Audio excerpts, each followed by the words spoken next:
When the first sunlight slipped through the curtains, Emma slowly woke up in her familiar room. She stretched, rubbed her eyes, and got out of bed, expecting to hear her mother's voice calling from the kitchen or the laughter of her younger siblings. But today, the house was unusually quiet. The silence felt strange and heavy. She stepped down to the living room. No one was there. The shoe rack was empty, with no shoes belonging to her mother, Greg, or her siblings. A creeping unease settled in her heart. She hurried down the hallway. Looking around, all the suitcases had vanished. The travel bags and boxes that usually sat in the corner were gone too. She grabbed her phone and called her mother. No answer. She called Greg. Turned off. Emma trembled, trying to call her two younger siblings. Hopeless. Each call ended in silence, with no response. In panic, Emma opened the fridge looking for something to eat, but it was empty. Not a carton of milk or a crumb of bread remained. The kitchen was cold and still, without the smell of cooking or the warmth she was used to. Emma sat down on the floor, her heart racing. Her eyes scanned the house, now like an empty shell, and slowly, painfully, she realized the terrible truth. She had been left behind. No notes, no warnings, no goodbyes. Everyone had left without her. The feeling of betrayal and abandonment stabbed deep into the tender heart of a 12-year-old girl. Emma didn't know what she had done wrong. But now, all that remained was herself and the terrifying silence in the house that used to be home. Emma curled up on the old sofa in the living room, clutching her phone, the only connection to the outside world. The screen flickered weakly, the battery flashing red. She had texted her mother dozens of times, left voice messages, tried calling repeatedly, hoping just once someone would answer. But all she heard was cold silence and the endless beeps of unanswered calls. Outside the window, night was falling, darkness descended, making the house feel even more strange and frightening. No lights, no food, no familiar voices to comfort her. Her stomach growled loudly. She was thirsty, starving, and exhausted from crying. Wrapping a blanket tightly around herself for comfort, nothing could chase away the cold emptiness inside. She felt like a forgotten object, unnoticed, unwanted. Questions rushed through her mind. Why did they leave without telling me? What did I do wrong? Am I even part of this family? Loneliness crashed over her like a giant wave, dragging Emma down into despair. No one came to save her. No one looked for her. In the dark and silence, the 12-year-old slowly understood a painful truth. Maybe she had never truly belonged to that family. And now, she was completely alone. The next morning, as the first sunlight slipped through the curtains again, Emma decided to leave the silent house. Hunger and exhaustion were unbearable. She stumbled to the neighbor's house, the small gray-blue home of Mrs. Dana, an elderly woman who lived alone but always smiled kindly whenever she saw Emma. When Mrs. Dana opened the door, her eyes filled with surprise and quickly shifted to worry when she saw Emma's haggard face and swollen eyes from crying. Without asking much, she brought her inside, poured a warm glass of milk, and heated some bread. Hunger made Emma eat ravenously, tears streaming, not from sadness, but because she felt cared for, even just a little. After a moment of silence, Mrs. Dana gently placed a hand on Emma's shoulder and said, "You didn't do anything wrong, Emma, but you need to understand they didn't forget you. They left you behind." Those words cut to the fragile illusions Emma had built in her mind, that her mother was just busy, that the phone lost signal, that there was some reason everything disappeared. She sat frozen, her heart aching, but instead of denying or resisting like before, for the first time, Emma stopped making excuses for her mother.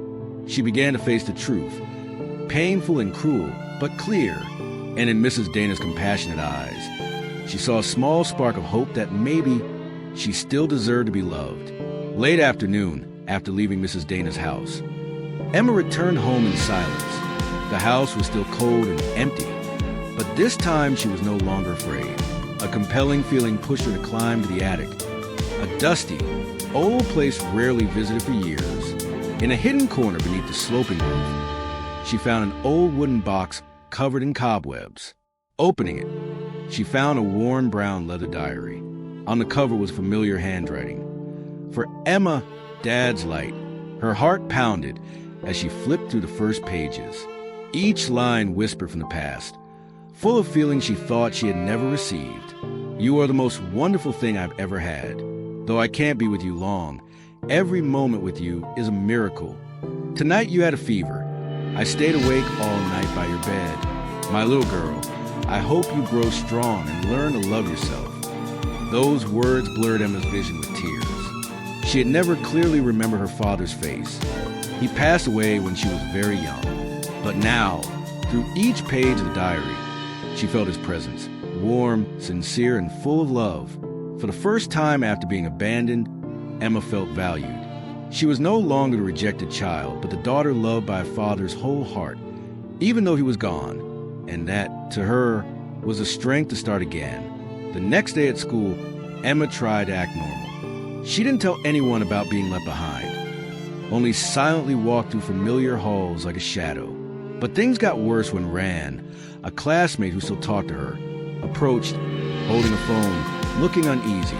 "Emma, have you seen Gray's Instagram?" he asked quietly, eyes full of sympathy. Emma took the phone. On the screen was her stepfather Gray's account. Photos showed a brilliant blue sea, luxurious pools, the whole family smiling brightly under the Cancun sun. Her mother wore a floral dress, arm around Gray. Her two step-siblings played happily in the water, without her. But what hurt Emma most wasn't her absence in the pictures, but the caption from her stepbrother Bran. Finally a real family trip, no more burdens. Her heart felt crushed, her eyes stung. Questions repeated in her mind. Since when was she a burden? How could they laugh so freely as if she never existed? All the excuses Emma had made for her mother, that it was a misunderstanding, an accident, crumbled completely. Social media didn't just reflect reality. It exposed the pain she tried to hide. She had been deliberately erased from their lives. Not forgotten, but intentionally abandoned. After the shock of seeing the family trip photos on Instagram, Emma could no longer bear the loneliness and rejection. She decided to take those photos, print them large, and paste them all over her room walls. Each picture was a reminder that she still existed and could not be forgotten or erased from life. It was Emma's way to seek presence, a way to fight against the pain and emptiness around her.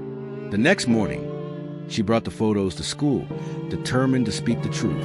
Emma went to principal and explained everything. Being left alone at home, ignored by her family, the hurtful social media posts. The principal listened seriously and empathetically. He immediately contacted Child Protective Services, CPS, to ensure Emma's safety and investigate her family situation. Soon after, social workers came to Emma's home to investigate. Through the process, signs of neglect and irresponsibility from stepfather Gray gradually surfaced. The company Gray worked for was notified and began reviewing his position due to ethical violations and family neglect. Though young, Emma bravely stood up for herself, facing the painful truth and starting to get help from outside. This was not only a fight against abandonment, but also a first step toward reclaiming her self-worth and rebuilding a better life. After CPS's involvement in investigation, allegations of neglect against Gray quickly drew attention from his employer. The company could not ignore such serious irresponsibility, which affected its image and possibly violated professional ethics. The management launched an internal investigation to clarify Gray's responsibility in the case. Emma, still very young, witnessed justice beginning to be served. She clearly felt her efforts were not in vain, that the truth could not be hidden forever. She found a new hope and belief that finally she would be seen and protected. The truth is doing its work, Emma told herself, encouraging herself to be stronger. The investigation not only brought justice to Emma, but also sent a strong warning to the adults around her. That responsibility and care for children cannot be ignored or neglected. Meanwhile, Emma started feeling she was no longer alone.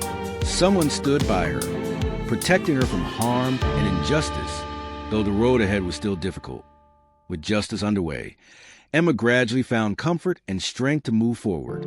Her story was a vivid testament to the power of truth and persistence in defending life's most important values. After 14 days of silence, finally Emma's mother called her. Her voice on the line sounded worried but full of excuses. "Everything's been so chaotic, honey. I never meant to leave you behind." She tried to explain it was just a misunderstanding or a difficult situation that forced the family to leave suddenly. However, Emma couldn't easily accept those words. Inside, she was still full of pain and disappointment. Though her voice sounded calm on the outside, inside, she was firmly determined. She stayed composed, not letting emotions take over, because she knew that if she wasn't strong, the adults around her wouldn't realize the seriousness of what they had done. Emma didn't want excuses or empty apologies. She wanted the truth and real change. That call, instead of soothing her pain, only strengthened her resolve never to be abandoned again. She wanted her mother to understand that her absence over these past days was not something easily forgiven or forgotten. Emma had gone through loneliness and neglect that no one in her family acknowledged. Now, she wanted clear explanations and genuine care, not vague justifications. That call was also a turning point in Emma's thinking. She began setting boundaries for herself, learning to protect herself and not let anyone hurt her easily again.